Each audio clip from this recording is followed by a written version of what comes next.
안녕하세요. 여의도에서 미국 시장 읽어주는 남궁재훈님과 함께하는 여미남 오늘 12월 19일 월요일 순서입니다. 주말 잘 보내셨습니까? 네, 잘 보냈습니다. 네. 근데 금요일 날 미국 시장이 또 좀 힘없이 네, 또 그렇습니다. 하락하는 그런 모습을 보였어요. 네, FOMC 이후에 또 연준 위원들의 약간 매파적인 발언들이 나왔었습니다. 그 블랙아웃 기간 동안은 발언들을 못 했었는데 FOMC 지나고 좀 발언들이 나왔고요. 네. 또 주요 경제 지표들이 또 안 좋게 나왔습니다. 그 S&P 글로벌에서 발표를 해주는 뭐 제조업 PMI라든지 서비스업 PMI 네. 이런 경제 지표들이 또 부진하게 나오면서 지난 금요일 날 미국 시장 대체로 한 1% 정도 하락을 했습니다. 다우가 마이너스 0.85, S&P 500이 마이너스 1.1, 나스닥 마이너스 0.97, 러셀 2000도 마이너스 0.63 하락을 했습니다. 또 5일 기준으로 보시면 다우가 마이너스 1.7%, S&P 500 2.1%, 나스닥 2.7%, 러셀 2000은 마이너스 1.5% 정도 주간 기준으로 하락을 했습니다. 주간 기준으로 보니까 그렇게 많이 빠지지는 않았네요. 예, 그렇습니다. 근데 왜 이렇게 느낌은 지난주 내내 미국 시장이 네. 빠진 것 같은 좀 그런 느낌이 드는데 1개월 기준으로도 다우는 1.89, S&P 500이 2.69%, 나스닥이 4.28%인데 느낌이 그런 게 이제 빅테크 기업들이 계속 좀 빠져서 그런 게 아닌가 생각이 드네요.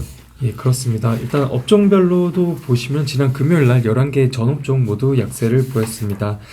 부동산이 한 3% 정도 하락을 했고요. 특히 IT와 자유소비재, 유틸리티 이런 섹터가 1% 넘게 하락을 했습니다. 뭐 주간 기준으로 보시면 에너지를 제외한 또 전업종이 약세를 보였는데 말씀하셨던 것처럼 뭐 IT나 자유소비재 이런 섹터가 한 2% 3% 넘게 하락을 했고요. 그리고 또 빅테크들이 들어가 있는 커뮤니케이션 섹터도 주간 기준 한 마이너스 2.5% 이렇게 하락을 했습니다. 10년물 국채 금리는 3.48% 네. 기록하면서 겨우 4bp 소폭 상승을 했고 2년물이 5bp 빠졌네요. 예, 오히려. 그렇습니다. 5bp 빠지면서 4.19로 마감했습니다. 네.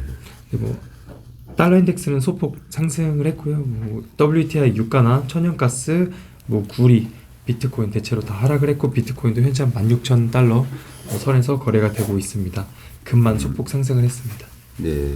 비트코인이 16,850이 하니까 크게 빠진 건 아니고요. 보니까.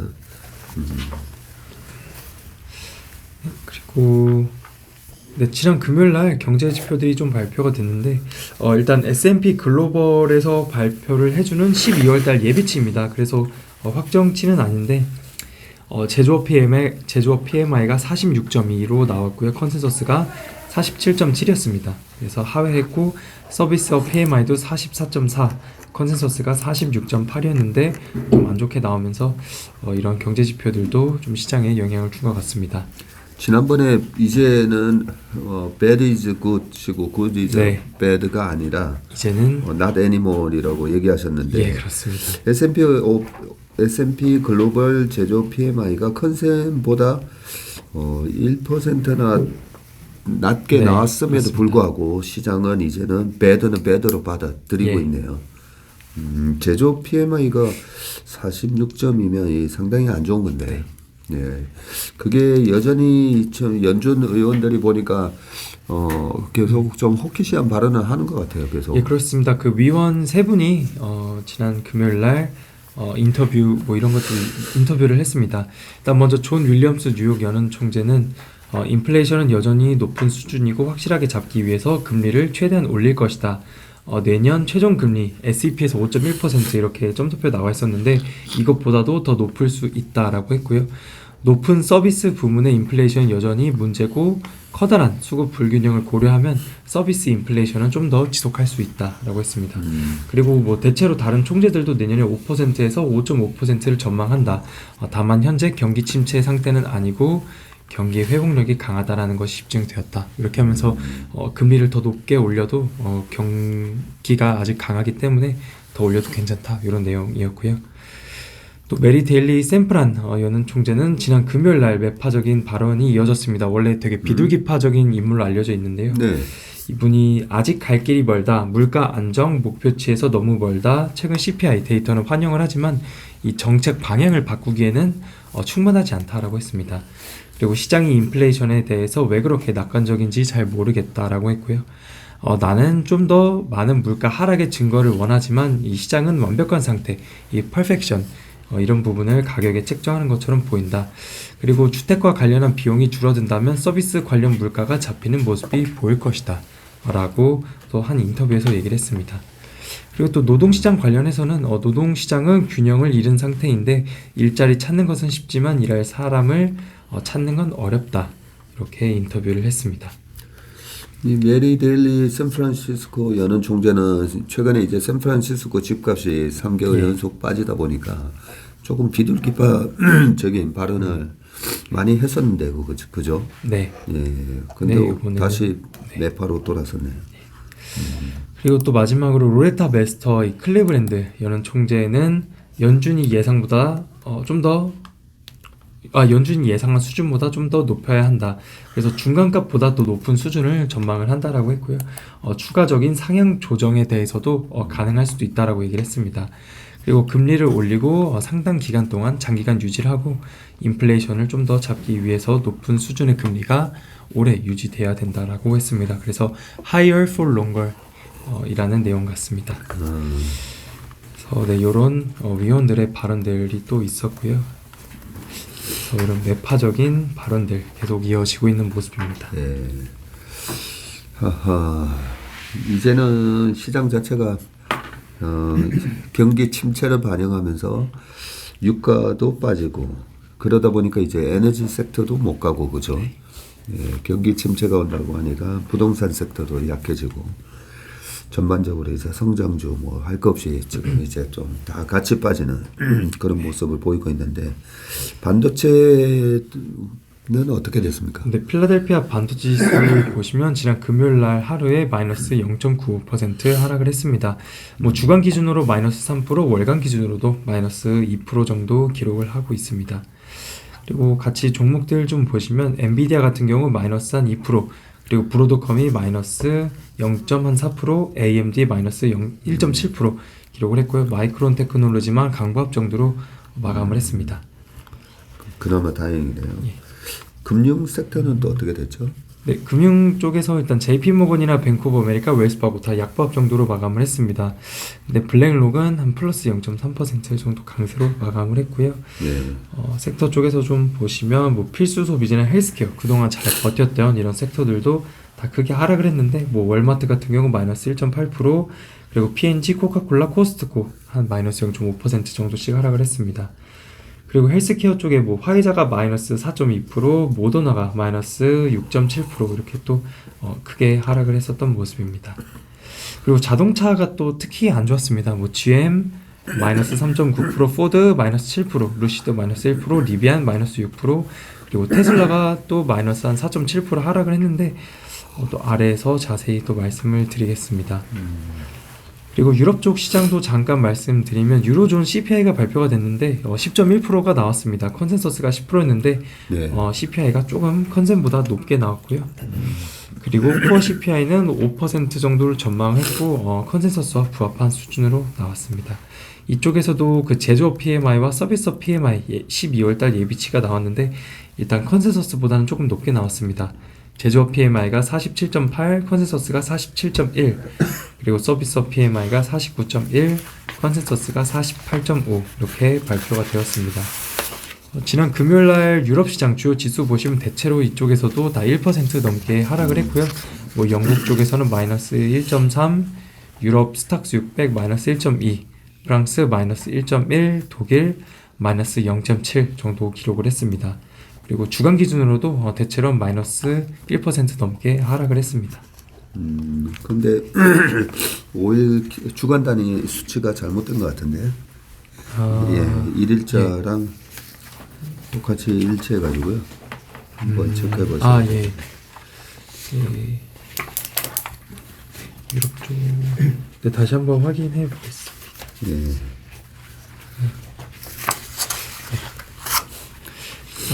네, 아래에 일단 특징 종목을 좀 말씀드리면 뭐 펩시코, 펩시랑 테슬라가 있었습니다. 테슬라가 이번 달 초에 테슬라 전기 트럭, 세미 트럭을 펩시코에게 인도를 했는데 내년에는 100대 정도를 펩시코가 인도받을 예정이라고 합니다.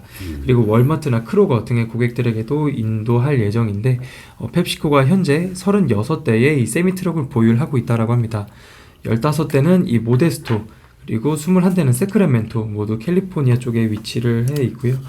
트럭 가격은 현재 미공개라고 합니다.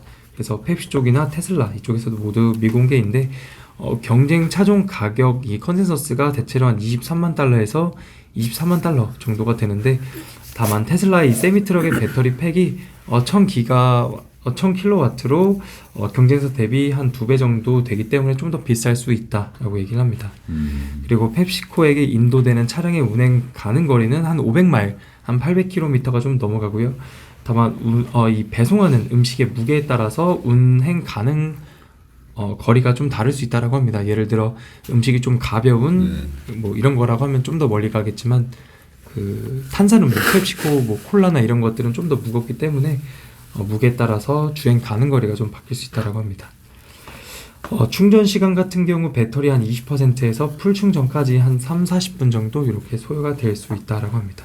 그래서 이런 내용들이 있었고요. 또 골드만삭스에서는 추가적인 감원 소식이 있었습니다. 내년에 전체 직원의 약 8%, 한 4,000명 정도 감원할 수 있다라고 하고요. 또 CEO 이 데이비드 솔로몬은 상황이 좋지 않고 내년에 더 안 좋아질 것으로 보고 있기 때문에 많은 기업들이 다시 시작을 해야 할 것이며, 뭐 골드만삭스뿐만 아니라 다른 회사들도 비용 절감과 회사 규모를 뭐 조정할 수 있다라고 얘기를 합니다. 9월달 말 기준에 골드만삭스 직원 수가 49,100명, YY로 14% 증가를 했다라고 하고요. 최근에 모건 스탠리 같은 경우도 17,000명 강원, 그리고 빅테크 이런 기업들도 감원 중에 있다라는 소식이 또 있었습니다. 최근에 뭐 저도 여의도에서 그동안에 업계 분들하고 송년회를 많이 하거든요. 그동안 코로나 때문에 이제 못한 경우도 있었고, 오랜만에 이제 많이 만나다 보면 증권사에 계신 분들은 서로 안부 인사가 너네는 괜찮냐, 그런 안부 인사가 요즘은 그냥 만나면 서로 딱 첫 인사가 그래요. 너네 회사는 괜찮냐. 그리고 실제로 뭐 법인부부터 시작해가지고 조직 개편이 꽤 많고요. 내보내는 사람들도 좀 많아졌어요, 보니까. 저희 여의도 업계도 지금 좀 흉흉한 그런 상황에 있습니다. 네, 그리고 어도비가 실적 발표를 했습니다. 회계년도 22년도 4분기 실적을 발표를 했고요. 매출액은 4.5빌리언으로 YY로 10% 증가를 했고, EPS는 3.6달러 나오면서 컨센서스를 모두 상회했습니다. 이 회사는 총이익률이 되게 높은 회사입니다. 89%, 영업이익률은 45%를 기록을 했고요. 사업부별로 보시면 디지털 미디어 쪽, 이쪽에서 3.3빌리언 나오면서 YY로 10% 증가를 했고, 클라우드도 YY로 16%, 그리고 디지털 익스피리언스 이쪽에서도 YY로 14% 증가를 하면서 좀 좋은 실적을 발표를 했습니다. 연간 가이던스, 회계년도 23년도 가이던스를 보시면 매출액은 19.1에서 19.3빌리언, 그리고 EPS는 15.15에서 15.45달러 제시를 했고요. 다음 분기 가이던스도 보시면 매출액과 EPS 그리고 컨센서스 대비해서 상회하는 다음 분기 가이던스를 제시를 하면서 어제 한 2.99% 상승으로 마감했습니다. CEO는 코멘트로 뭐 수익성과 더불어서 기록적인 영업 현금 흐름을 이번 분기에 기록을 했고, 뭐 경기 침체에도 이 회사의 소프트웨어 이런 것들은 뭐 큰 영향이 없을 것이다 라고 코멘트를 했습니다. 네. 상당히 좋은 실적을 발표했습니다. 뭐 어도비 우리가 굉장히 많이 쓰는 소프트웨어인데요. 연초 이후로 지금 40% 빠져 있고요. PER은 22배 정도 형성을 되고 있습니다. 네, 그나저나 자동차가 너무 안 좋아요. 자동차가 계속. 상당히 안 좋습니다. 포드 7% 하락을 하기도 했었는데요. 전기차 이 F150 라이트닝 이 자동차 가격을 원자재 비용 상승을 이유로 또 한 8% 정도 한 4,000달러 인상 발표를 했습니다. 처음 출시했을 때가 한 약 4만 달러 정도가 되었었고요. 계속적으로 가격을 인상하면서 현재는 56,000불까지 올라왔다라고 합니다.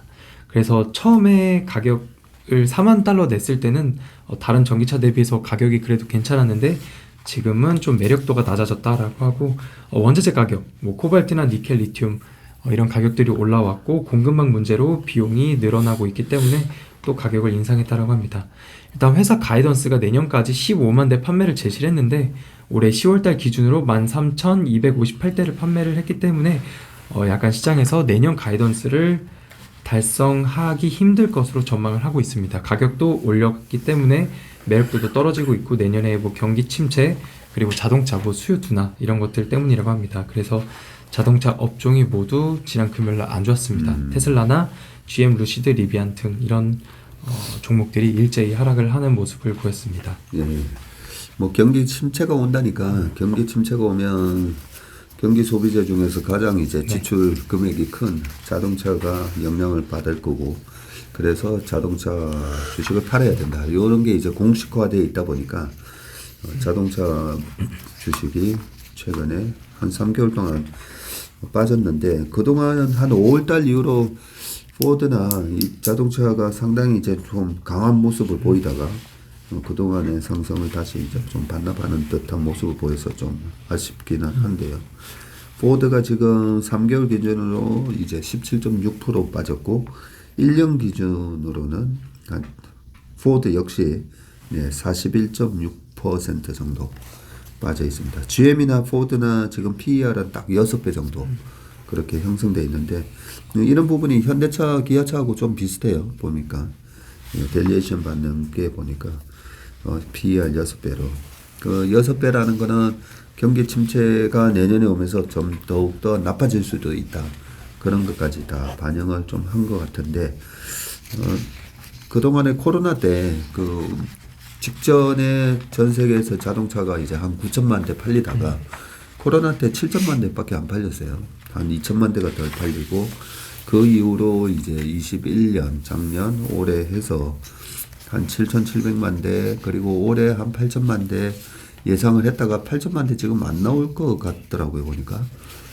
그렇다면 그게 이제 공급망 부족 때문에 차를 사고 싶어도 못 사다 보니까 중고차 가격이 이제 뭐 새 차 가격보다 비싸지는 그런 현상까지 일어났었는데 경기 침체 때문에 자동차가 조금 안 팔릴 거다라는 부분은 그동안 자동차 판매 동향을 보면 조금 시장이 너무 지나치게 과거에 그냥 경기 침체 오면 자동차부터 안 팔리겠지라고 하는 그 우려가 조금 지나치게 반영된 게 아닌가 좀 그런 생각이 듭니다. 네, 그리고 마지막으로 지난번에도 한번 말씀드렸었던 적이 있습니다. 이 나스닥 100 QQQ ETF고요. 이 안에 들어가는 종목들이 신규 편입되는 종목들과 편출되는 종목들이 다시 한번 리마인드 드리려고 가져왔습니다. 오늘부터 시장에서 완전 신규 편입돼서 거래가 될 예정이고요. 새로 편입되는 종목들은 뭐 리비안 그리고 WBD 워너브라더스 앤 디스커버리이고요. 코스타그룹, 글로벌 파운드리, 베이커 휴즈 그리고 티커가 빵입니다. 다이아몬드백 에너지 이렇게 이런 종목들이 들어가고요. 빠지게 되는 종목들은 이 베리사인이나 스카이웍스 솔루션, 중국 기업 바이두 그리고 매치그룹, 도큐사인, 넷이즈 그리고 스플렁크 뭐 이런 종목들이 빠지게 됩니다. 그래서 투자하실 때 이런 것도 참고하시면 좋을 것 같습니다. 도큐사인하고 넷이즈 예. 그리고 바이두 올해 작년부터 되게 많이 빠졌던 주식들이네요. 예, 그렇습니다. 그렇군요. 네. 그리고 이번 주에 발표되는 주요 경제 지표들 좀 살펴보시면 월요일인 오늘은 뭐 별다른 특이사항은 없습니다. 화요일 날에는 주택 허가 건수나 주택 창고 건수 그리고 NAHB 주택 시장 지수 이런 것들이 발표가 되는데 일단 대체로 지난달 대비해서 컨센서스가 좀 더 낮게 나올 거로 형성이 되어 있습니다. 그리고 주택과 관련한 경제 지표들 수요일 날에도 나오고요. 금요일 날에도 계속 나옵니다. 수요일 날에는 기존 주택 판매 건수 조금 부진하게 나올 것으로 예상이 되고 있고요. 그리고 수요일 날 이 CB 컨퍼런스 보드에서 발표를 해주는 소비자 신뢰 지수가 컨센서스가 100일입니다. 지난달이 100.2였는데 이 소비자 신뢰 지수가 조금 더 개선될 것으로 전망을 하고 있습니다. 또 목요일 날에는 3분기 GDP가 2.9%로 전망이 되고 있고요. 지난번에 발표됐었던 것과 거의 동일하게 발표될 것으로 좀 보고 있습니다. 그리고 금요일 날이 좀 빅 이벤트가 있습니다. 그날은 PCE가 발표가 됩니다. PCE, MMYY, 코어 PCE, MMYY. 그리고 미시간대 소비자 심리지수가 발표가 되고요. 여기서 함께 발표해주는 1년 기대 인플레이션과 5년 기대 인플레이션 이런 것들이 또 시장에 좀 영향을 줄 수 있습니다. 그리고 또 내구재 수주 여기에는 앞서 말씀해주신 자동차 같은 것들이 같이 포함이 됩니다. 근데 내구재 수주 MOM이 마이너스 0.8 지난달이 1.1인데 이런 것도 좀 부진하게 나올 것으로 전망이 되고 있고 주택 관련 지표들 신규 주택 판매 건수도 발표가 됩니다. 그래서 금요일 날 이 빅 이벤트들 그리고 주요 경제 지표들이 있기 때문에 금요일 날 약간 좀 시장에서 좀 잘 나오면 어떤 좀 이슈들이 있지 않을까 이렇게 보고 있습니다. 네. 근데 이제 뭐 잘 나온다는 게 어떤 의미로 잘 나오는 거죠? 그러니까 컨센서스가 PCYY가 5.6이고 코어 PCYY가 4.6입니다. 근데 제가 지난번에 CPI에서도 확인했듯이 어쨌든 물가는 잡히고 있는 모습입니다. 근데 컨센서스보다 더 낮게 나와야 물가가 더 빠르게 잡히고 있는 거로 보고 있기 때문에 일단 컨센서스보다 더 낮게 나와야 시장에서는 좀 환호하지 않을까 이렇게 생각하고 있습니다. 그러게요. 물가라든지 여러 가지 경제 지표들이 확실하게 이제 페드의 금리 인상에 영향을 받으면서 확실하게 좀 잡히는 모습은 나오는데 연준의 입장에서는 그냥 올해까지는 계속 이렇게 혹시시하게 밀고 나가자 뭐 이렇게 약속이라도 한 듯이 계속 샌프란시스코 연원 총재마저도 입을 맞춘 듯한 얘기를 하니까 올해까지는 여러 가지 배드가 나와도 배드고 굿이 나와도 배드 같은 그런 현상을 뭐 유발하려고 하는 것 같은 느낌이 드는데 아침에 출근하면서 제가 그동안 하반기에 이 물가 공포 속에서도 미국 시장이 간간히 반등을 했었잖아요. 4,300도 한번 갔었고 그랬을 때 금리가 이제 확 떨어졌을 때 2.6까지 빠졌을 때 그때도 있었지만 그때가 또 어떤 기간이었나라고 보면 뭐 6월 중순부터 뭐 8월 중순까지 결국은 기업들 실적 발표가 있었을 때 시장이 확실하게 강했었더라고요 보면. 왜냐하면 뭐 컨센 대비 어떻게든 그래도 70% 가까이 그래도 컨센은 상회하다 보니까 실적 발표가 시작되면 또 시장이 강해지는 그런 모습 때문에 좀 1월 달이 좀 빨리 왔으면 좋겠다 뭐 이런 생각이 좀 들더라고요. 네, 그리고 다음 주에도 실적 발표하는 주요 기업들이 몇 개 있습니다. 그러니까 화요일 날 장 시작 전에 이 제너럴 밀즈라고 하는 뭐 시리얼도 팔고 이런 필수 소비재 기업이 실적 발표를 합니다. 그리고 또 팩트셋 이 데이터를 발표해주는 회사도 실적 발표를 하고요. 그리고 장 마감 후에는 나이키와 페덱스가 실적 발표를 했는데 나이키 같은 경우 중국에 익스포저가 좀 있습니다. 그래서 중국 쪽에서는 상황이 어떤지 좀 지켜볼 수 있을 것 같고 또 공급망 관련한 이슈들은 페덱스 쪽에서 저희가 확인해 볼 수 있을 것 같습니다. 그리고 수요일 날에는 장 전에 카니발 이 또 리오프닝의 대표주인데 좀 리오프닝 어떻게 일어나고 있는지 그리고 앞으로 회사에서 주는 가이던스는 어떤지 확인해 볼 수 있을 것 같고요. 또 장 마감 후에 마이크론 쪽에서도 실적 발표를 합니다. 그래서 마이크론이 그 전에 그 캐펙스 축소라든지 이런 걸 얘기를 했었는데 이번에는 어떻게 하는지 내용 좀 살펴볼 수 있을 것 같고 이 중요한 게 수요일 장 끝나고 발표가 네, 그렇습니다. 되네요. 우리 시간으로는 그러면 목요일 아침에 알 수 있겠네요. 네, 그렇습니다. 제가 한국 시간으로 새벽 6시에 장 마감을 하니까요. 제가 준비를 해서 말씀드릴 수 있도록 하겠습니다. 그리고 또 목요일 날에는 이 카맥스라고 하는 중고차 회사입니다. 그래서 최근에 중고차 가격이 계속 하락을 하고 있는데 이 카맥스라는 기업을 통해서 현재 중고차 가격의 추이 좀 확인해 볼 수 있을 것 같고 또 페이첵스라는 회사입니다. 여기는 뭐 기업의 직원들의 이 페이롤 같은 걸 관리해주는 회사인데 최근에 기업들이 계속 감원을 하고 있기 때문에 약간 그런 내용들도 좀 살펴볼 수 있을 것 같습니다. 그래서 이런 주요 기업들을 통해서 약간 지금 시장이 어떻게 좀 가고 있는지 확인해 볼 수 있을 것 같습니다. 네. 이번 주도 우리 남궁재원 주임 되게 바쁘겠어요 보니까. 실적 발표하는 기업들도 우리가 잘 아는 나이키, 페덱스, 마이크론 테크놀로지 그런 중요한 기업들이 몇 개 있고 또 경제 지표도 방금 말씀하셨듯이 PC 같은 그런 지표 발표가 있으니까 이번 한 주도 좀 수고해 주시기 바라겠습니다. 네. 알겠습니다. 오늘 예민한 순서는 여기까지 하겠습니다. 고맙습니다. 감사합니다.